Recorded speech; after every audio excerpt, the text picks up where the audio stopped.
What's up, Citizen Zone? It's your boy Manuel, and today there was some things happening in Congress with your friends Facebook and Twitter. They were talking about disinformation and other things with the people in the government because apparently that whole Hunter Biden laptop snafu, I guess they were getting in a little bit of trouble for it, but not the kind of trouble that you thought that they were going to be getting in for it, which I thought was strange, but hey, this is how these things go, so it is what it is. So let's take a look at it.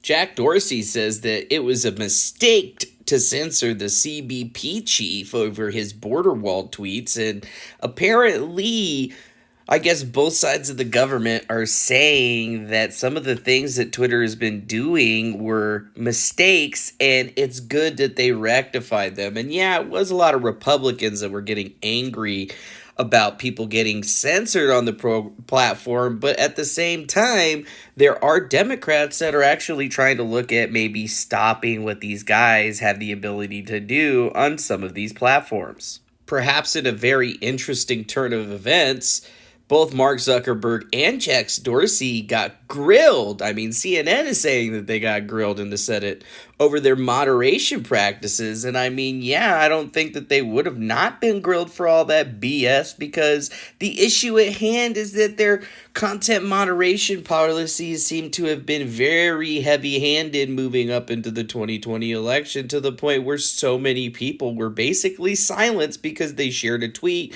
they tweeted an article, or they had an idea that didn't agree with the mainstream media. And I mean, this is all just kind of a portent, because they're saying that when Trump is out of office and no longer the president, they're going to be sweeping him directly off the Twitter platform as fast as they possibly can.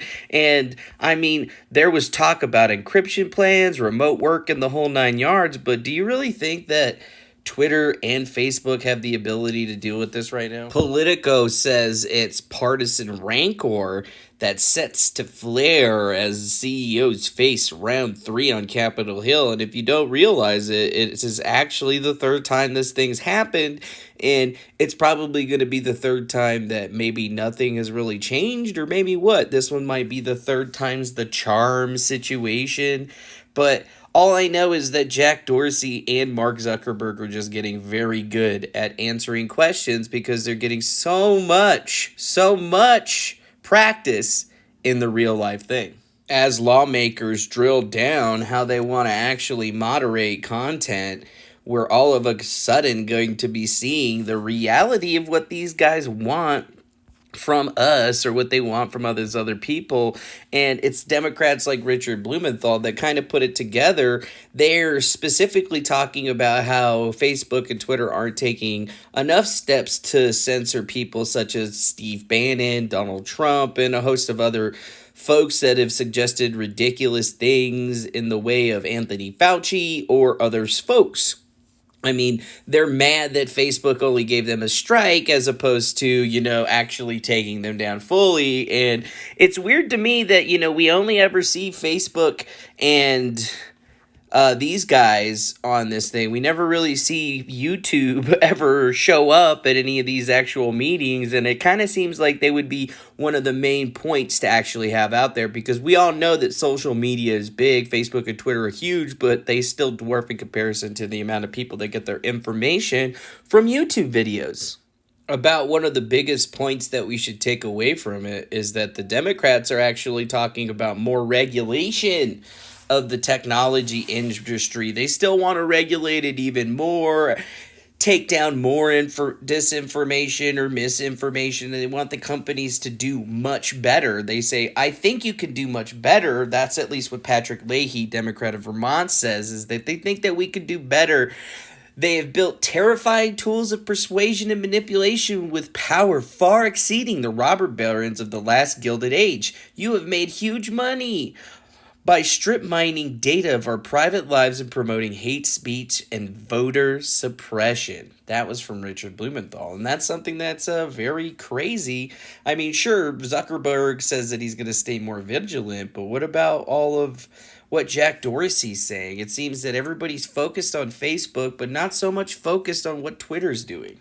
This draws us back into technology's legal shield, Section 230, the Communication Decency Act that basically protects them, where it says no provider or user of an interactive computer shall be treated as a publisher or speaker of any information provided by another information content provider. So, I mean, this is a substantial legal shield that I think doesn't really get applied to the user base as much. And 230 says that no provider or user of interactive computer service shall be treated as a publisher or speaker of any content or information provided by another content provider. Meaning, if you're sharing things on the internet as a user of a platform, you should not be subjected to being banned and all that other jazz because you have the exact same legal shield that these platforms do. So if you have a YouTube channel or a Twitter platform where you're sharing information and not the originator of the information, you shouldn't be able to be banned or held accountable for the information that you post. Yet it's only the actual platforms that seem to actually get any type of Section 230 golden goose era. But the thing is that was the focus of Donald Trump, like they were talking about actually changing Section 230s to make sure that the platforms were more accountable, not the people, the platforms, because right now it doesn't seem like they are. Really, about the only main focus that we got from anybody today was Jack Dorsey under fire from both parties for labeling tweets as being misinformation, disinformation, and that was like the only thing that they were mad about. They're not mad about him clearing up the platform, getting rid of some people all over the place. No, they're just asking about this, and then he's just pushing back to Section 230, saying Section 230 has created so much goodness and innovation. If we didn't have those protections when we started Twitter 14 years ago, we could not start, says Mr. Dorsey's. I think we need a line around the problem that we're trying to solve. And yeah, he knows that, hey, without 230, he would have been in a whole lot of trouble. But the thing is now he's just trying to protect himself with 230, but not actually trying to protect his user base. How crazy is that? So what do you think? Third time's a charm on this particular situation? Probably. Maybe they're going to be doing something, but I don't know. You know, with Biden basically being president-elect and everything not looking very good, it's not going to seem like we're going to get the kind of ups that we were looking at. You know, Trump was actually going after Section 230, and I made sure to put it out there that you guys should remember that you're also able... Yeah, you're supposed to be protected by the same things in Section 230s that the platforms are. Like, if you're just sharing information that you found on the internet from somebody else, you aren't supposed to be liable for that, like, legally. But apparently now the platforms are saying, well, no, that gives us the ability to make our own private rules and shut you down, which is what we've been seeing over the last couple of weeks.